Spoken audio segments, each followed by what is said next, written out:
Yeah, he'll be present, but I'm still going to be doing Sunday school next week as well. So for our younger persons, we're going to be in here, like I told you last week, we'll be here this week and next week.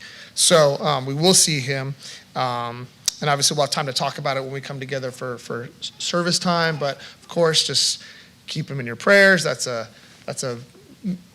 significant trip for, even if it was just like a week-long teaching in like Atlanta or something, it'd be, that's a lot to do, but much less a country far away that you've never been to before and don't know what to expect, and diet's different, time lag and all this stuff, so lots to be in prayer for. So, all right, so last week we began some specific discussions on Mormonism, I believe. I was in here, I was with the community member class, but what I'd like to do today is begin with some maybe kind of wrap-up discussion on Mormonism. If there's anything that remains, questions or issues you'd like to talk about, we can do that. And we can also talk about any sort of general questions about,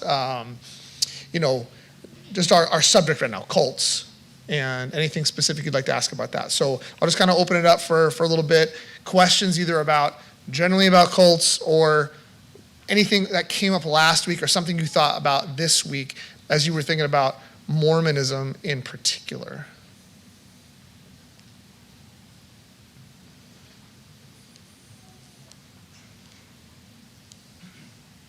Yes? What would you say is the best approach to start talking to a Mormon would be starting with the nature of God? What would you suggest? So Roger's question is, what would I suggest in terms of the best approach to just talking with a Mormon? So I think this is true not just of Mormons, but I would say this of anybody, is I am in favor of a very person-centered apologetic. What I mean by that is I typically shy away from like systems approaches, or even, I'll even want to say worldview approaches. Like, okay, this person believes X worldview, therefore I can address the things in that worldview, and that's going to address this person. That would be probably fine if everyone was like perfectly consistent with their general worldview, right?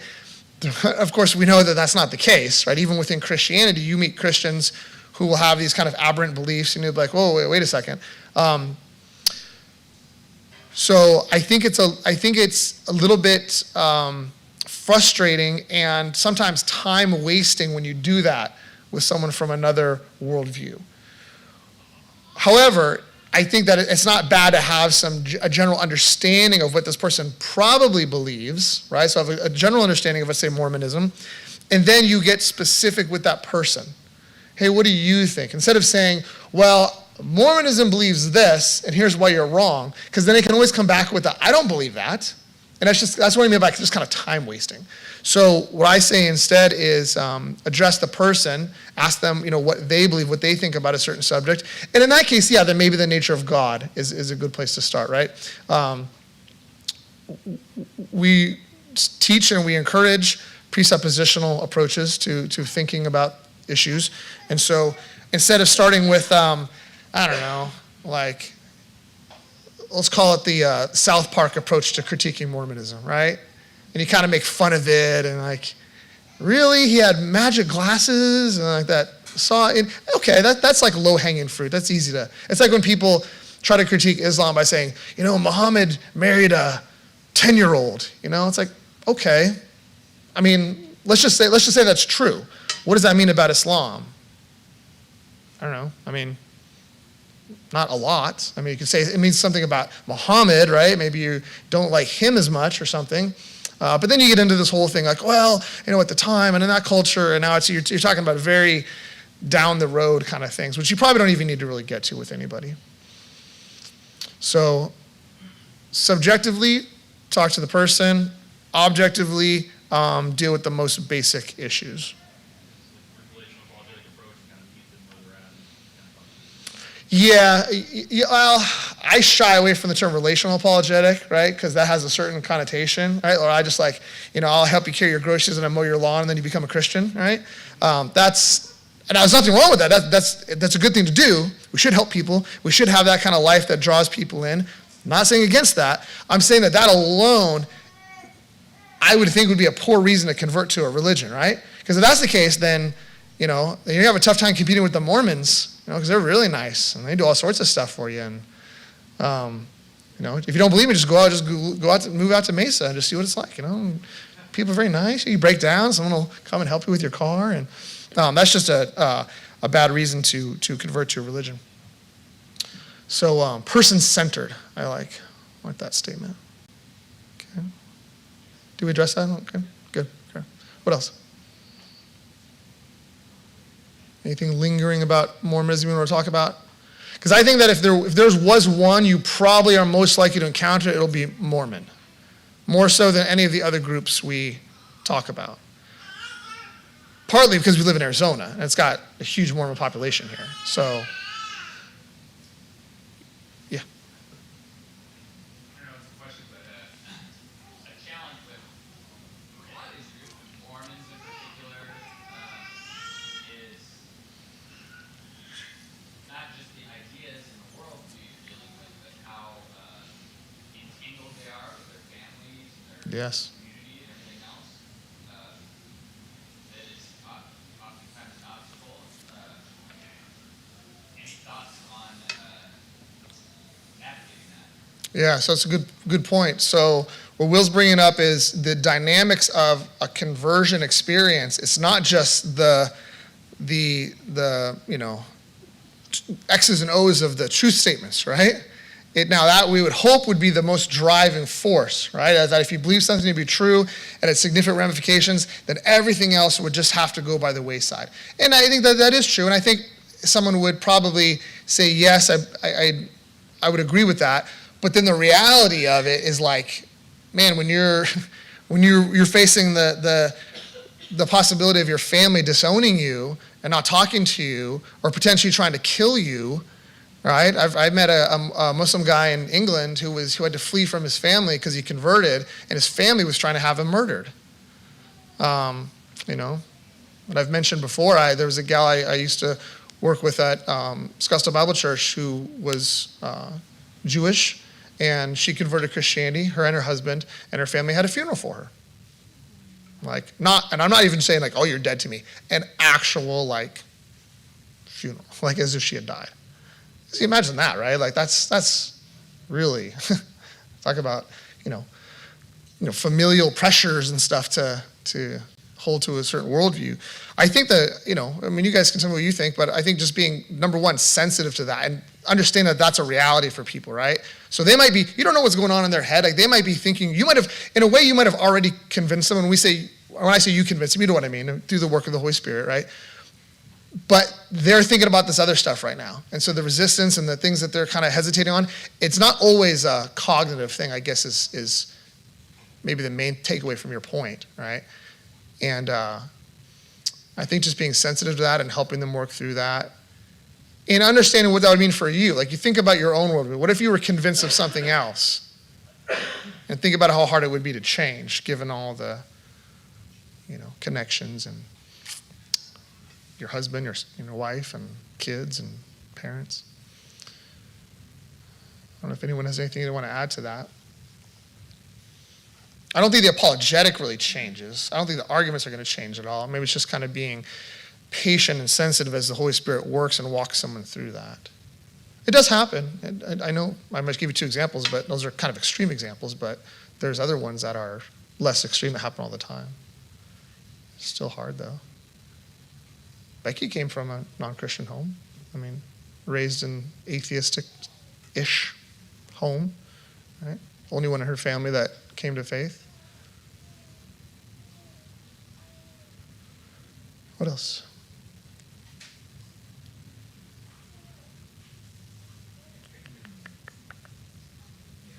Okay. So were you able to get through Mormonism fairly well last week? Did you pretty much cover it for the most part? Did you finish the handout? Kind of quickly, okay. All right. Yes. I don't know how consequential it's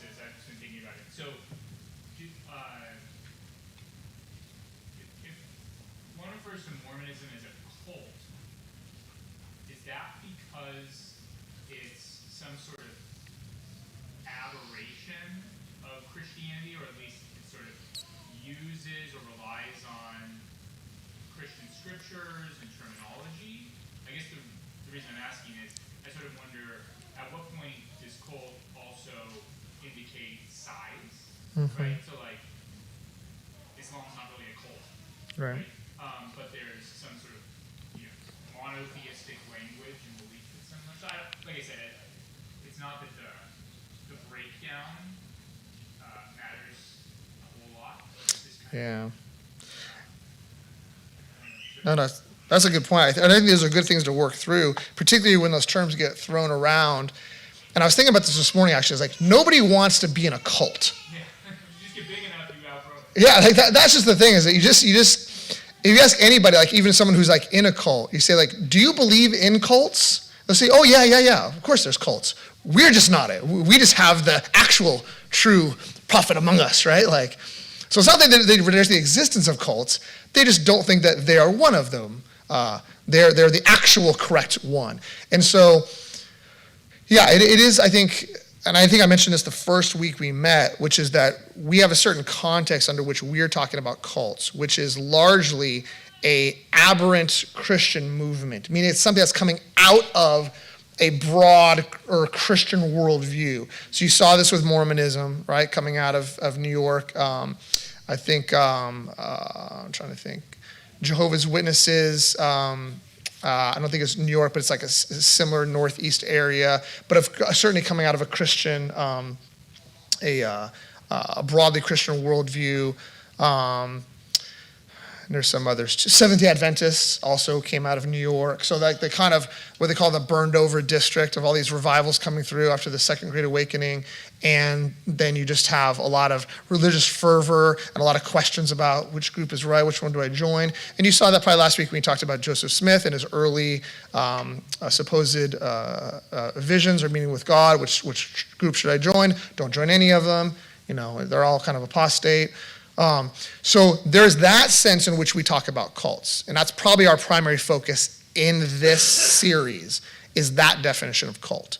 Now, there's a different definition of cult, which might say more a general definition, which is usually the one that gets tossed around the most, right? Any sort of weird little group, oh, that's a cult, right? And that usually is more smaller, we call it charismatic leader, idiosyncratic beliefs, doomsday, kind of end is nigh kind of thing. Communal, yes. So, and that's okay. It's okay to have it. Like you said, I think that was your point. Is like, look, these in some ways these are just terms of art, right? It doesn't really matter. Generally, what we're just talking about is false worldviews. So whether it's something we'd say, well, Islam. Well, we don't normally call that a cult. It falls more into the world religions. But it's a false worldview, right? Mormonism. Well, it certainly has all these things. It's kind of an aberrant Christian group. But man, it's so large, right? It's kind of weird to call it a cult now. All right, but it's still a false worldview. Scientology, which is the one I had on the docket to talk about today if we have time. Certainly much smaller, and has some of those esoteric properties that were like, ooh, this seems kind of cultish, right? Very secretive and hard to get out of, and that one might be a little bit easier. But at the end of the day, they're just false worldviews. So these terms, cults, are, not really super important, whether something's a cult or not, other than the fact that, like I said, nobody wants to be in a cult. Right? So that's almost like a trump card you can lay on someone. If it's like some group you want to discredit, you just say, oh, that's a cult. And then everyone backs away from it, right? Including the people in it. They immediately start defending it. And other people, that alone might be enough to have them like stay away from a group. Like, oh, they're a cult? Oh, that's weird. So was that kind of the main point you were bringing up? Or? Yeah, no, what you said is really helpful. I was just kind of thinking like how long, right? Like something manages to exist for several hundred years is a sort of Yeah. the stigma. But I think your point really stands, which is it's sort of a stigma or a black mark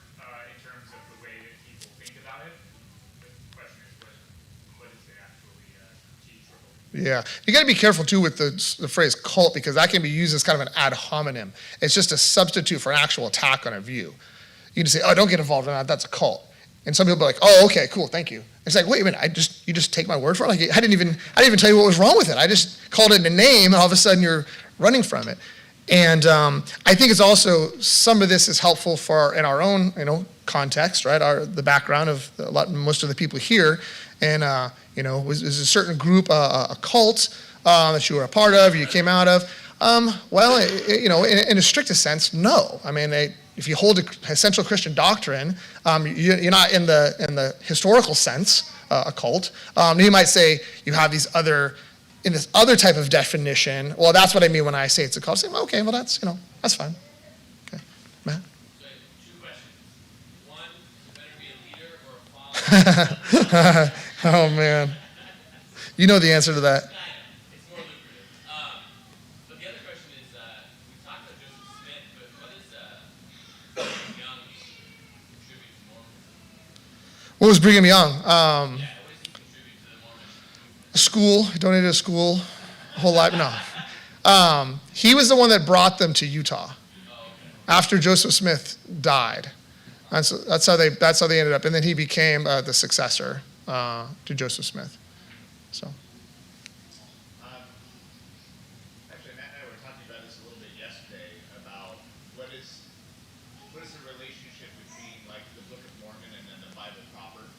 So we would say that like most other like Christian cults have some other additional revelation, but do they treat the Bible as if it's somehow corrupted and it needs to be retrieved, or because it seems like there are certain things that are apparent contradictions that I don't know entirely how they answer, and it kind of the conversation was spurred off of looking at somebody posting that their marriage was sealed in the temple for eternity, and it's like, well, how does that jive with saying that the angels are neither married nor given in marriage in heaven? Yes. Neither will we be married. So like, Yep. how do they reconcile those sorts of things? Yeah, that's a great question. So the question is, what is the relationship between like the Book of Mormon, or we might say post-biblical revelation, at least posited as post-biblical revelation? What's the relationship between the scriptures? Well, virtually every group that I know of that has added scriptures on, whether it's Islam, it's the same view as Mormonism, which is these texts have been corrupted. And so insofar as a new revelation is necessary to correct, and insofar as they disagree with the new revelation, well, that's where they're corrupted. So anytime you see a discrepancy between the Book of Mormon and the scriptures, well, the scriptures would have been corrupted. And it'll also be like where you interpret the scriptures through the further revelation. So if it says that God has a body just like you and I do, and then you go back and you see God, sitting on his throne, you say, see, look, even the Bible supports this idea, right? Because you're reading it through that lens, right? So yes, to the first question, do you view it as corrupted? And so that's why those arguments about the preservation of Scripture are so important when it talks about these groups. And then secondly, when they are in conflict, the newer revelation will supersede the latter because the latter was corrupted. So would the main tactic for engaging them on that, you said preservation, so it would be the idea of like, is God capable of preserving his revelation? And if you're willing to say that he could preserve the Bible, why should we believe that yours is pure? So in principle, that's a good question, yeah. And so that's one route to go, and many apologists do go that route. So if you guys didn't hear, the idea was, if they say what God could allow the scriptures to be corrupted at one point, how do we know that your scriptures weren't corrupted? Like if in principle that can happen, what's the difference? And they may have an argument for it.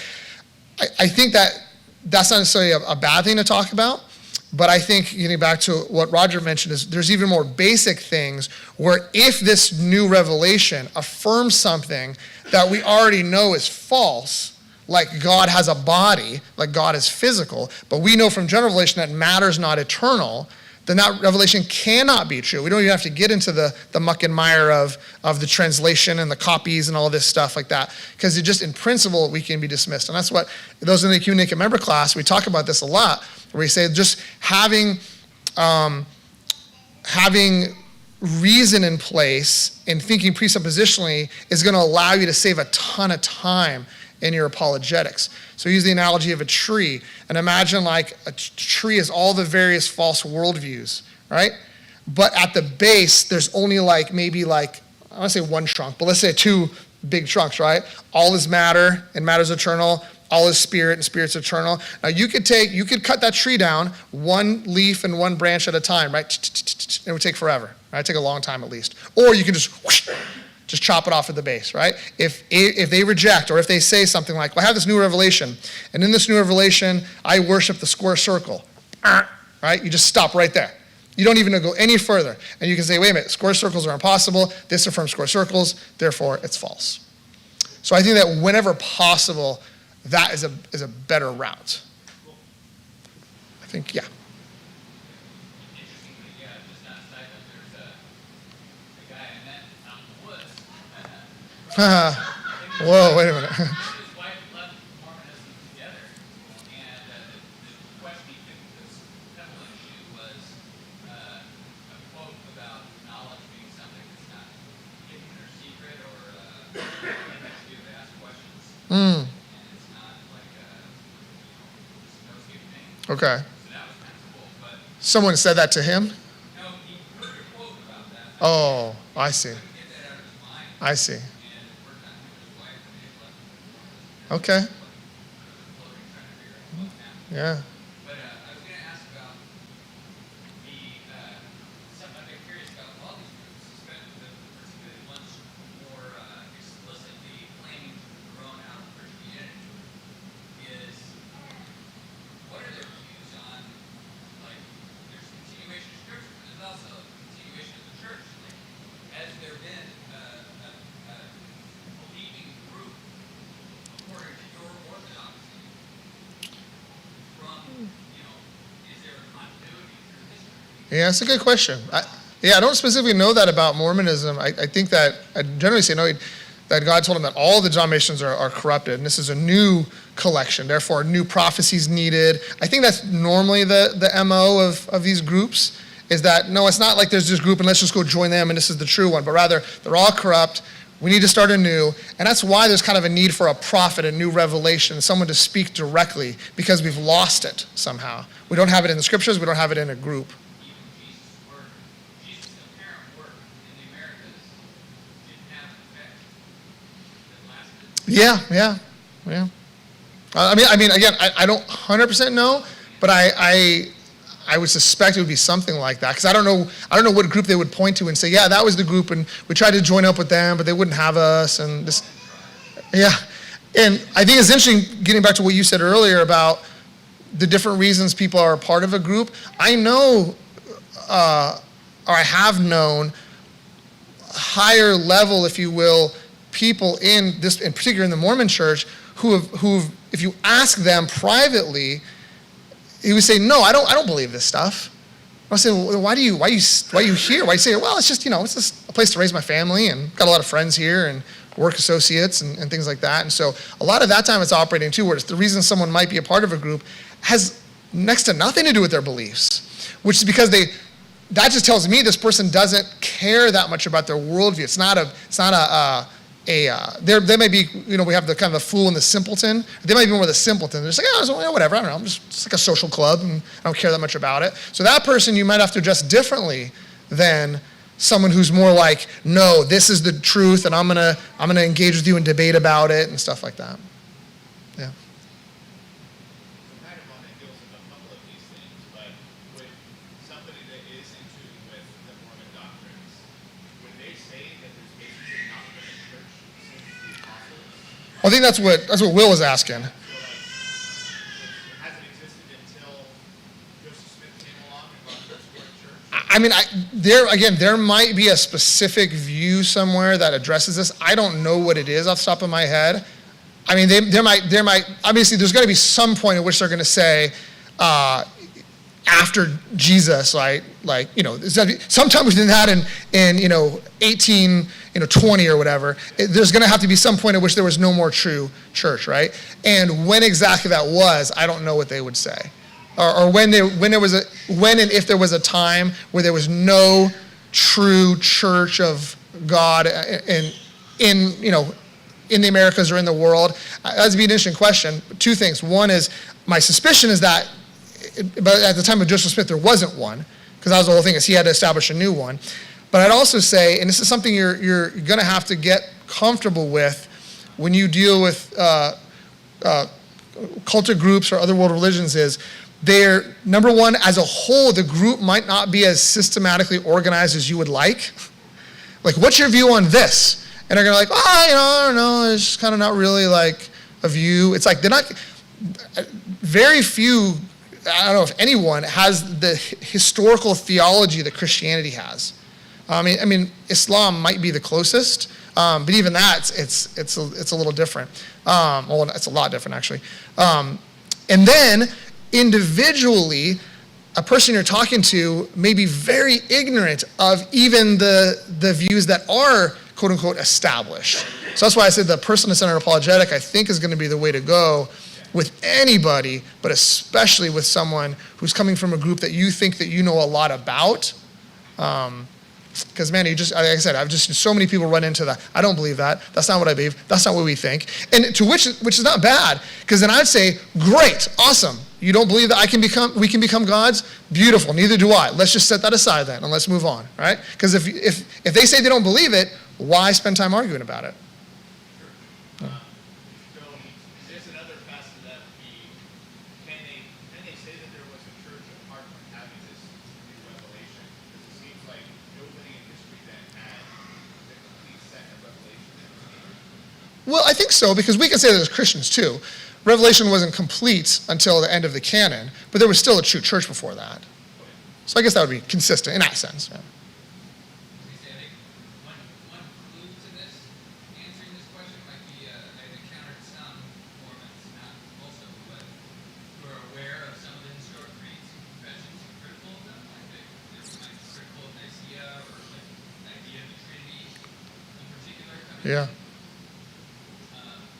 So that's not like definitive answers that they give me about the church stuff. Oh.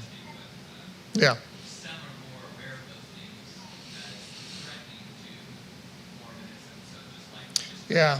scripture, Yeah, the ones who are engaged in that kind of stuff are probably more, apologetic, polemical based. They're ones who are out there engaging with people. But even the missionaries, you guys know they need to go on a 2-year mission. Their depth is pretty, it's pretty shallow, and they're kind of trained in what they are supposed to be sharing, and they don't really go much beyond that. And I'm not saying that as a slight. I don't think it's a good thing. I'm saying that's just from the Mormons I've talked to. That's not like they would agree with that. It's not like that you're saying, oh, you're saying something false about them. I would think they would say that it's not like they don't get this huge long, they don't do 3 years of systematic Mormon theology and church history, and then also counter-apologetic stuff. There's almost like with this or Jehovah's Witnesses or others, there's almost like a script or like a thing you kind of stay within for the most part. And when you get outside of that, they look very knowledgeable when you stay within that. But when you get outside of that, it begins to fall apart very quickly. And that's why there's almost always, when you engage, I think someone mentioned this a couple weeks ago, there's usually 2 people, at least 2, sometimes more, but there's usually one that's the spokesperson, and then someone else who stays more quiet. And there's a reason for that, because the one is learning from the other. The other's got lots of experience, and the other has less, and they're learning and they're seeing how it goes. And that's the idea. They're supposed to learn from them so they know how to do it, and they'll get on a Padawan, at some point. Yeah, that's kind of a different kind of thing, right? Because the priesthood and stuff is a whole separate thing. Did we talk about that last week? The Melchizedek and the Aaronic priesthood? A little bit.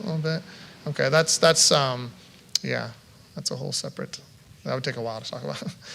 But I want to make sure that we address the big things, the things that are actually going to help you. I don't think you need to know all the ins and outs of that. There's a bunch of great books and material on this. I mean, there's a classic book by Walter Martin, Kingdom of the Cults.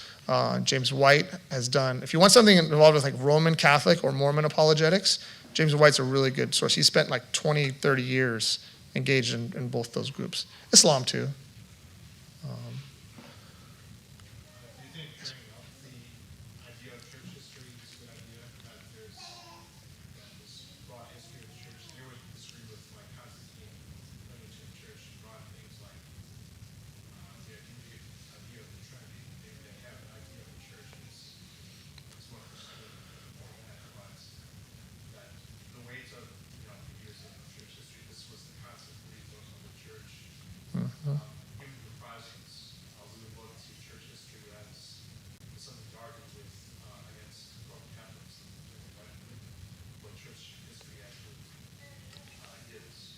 Like what it shows, like what people have believed.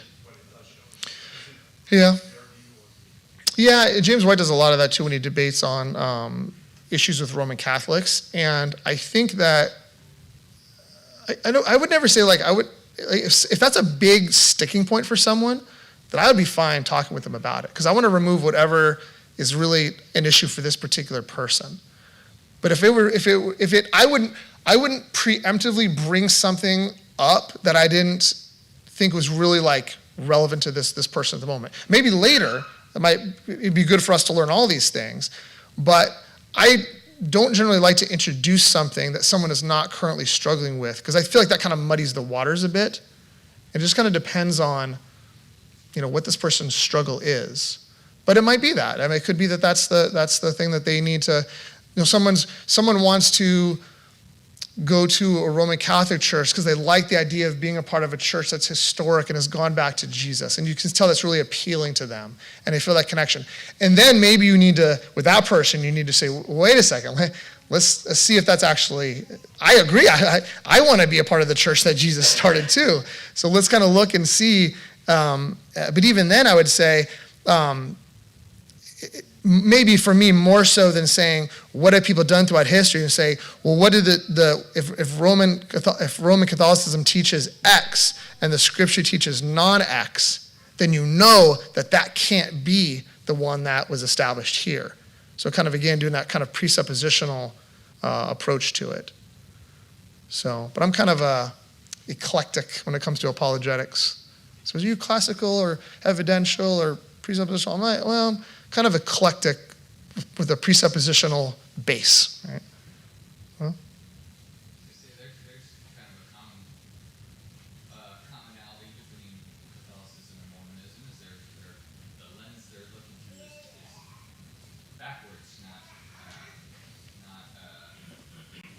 in context, so to speak. Like you're interpreting scripture through the tradition and through the dates, or you're interpreting it through something that came later. yeah, so Islam, Roman Catholicism, Mormonism, you're interpreting scripture.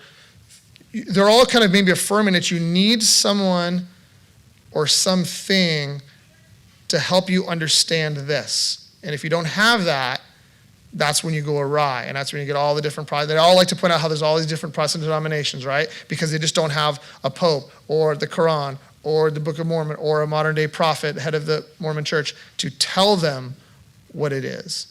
And that, I'd say, is a false dichotomy. It doesn't have to be A or B. They say, look, are you going to have this where we just tell you what it is, or are you going to have this chaos of individual interpretation? I say, I don't have to accept that dichotomy. I don't think it has to be either one. I think we can think presuppositionally. We have general revelation, that's going to help us interpret special revelation, and that was going to be understood in a certain order, and you don't have to get to all these different views. Yeah, that's good. Well, we didn't get to Scientology, but next week. So when I used to teach world religions, I would always go through the major world religions: Christianity, Islam, Buddhism, Hinduism, Judaism, and then there'd usually be a couple of weeks left at the end of the semester, and I'd always let the students vote on what they wanted to cover. So we do a little brainstorm. We put a bunch of them on the board, and it was always the same top three. Can you guess what they were? Scientology, Mormonism. The third one might be tough. Those are the easy ones. No, they don't even know what that is. No, they even less know what that is. Wheats, like the wheat on the. What's that? Buddhism? We already covered Buddhism and Islam. That was one of the ones we already covered. That's the major religions. No, they probably don't know what that is either. Unless you're over 50, you don't know what the Hare Krishnas are. Transcendentalism. Rastafarianism. These are college students, guys. Of course they want to know about the pot smoking, reggae music, religion. That's the fun one to learn about. And they are so disappointed when they find out about it.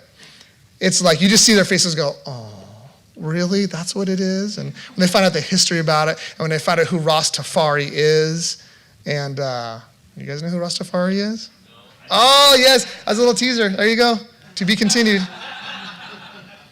You read about it. From a Christian perspective, it's really cool. I'll just leave it at that, okay? So Rastafari is a person, okay? So that's your homework. Got to go find out who he was, okay? All right, cool. See you in about 10 minutes. We'll have service time.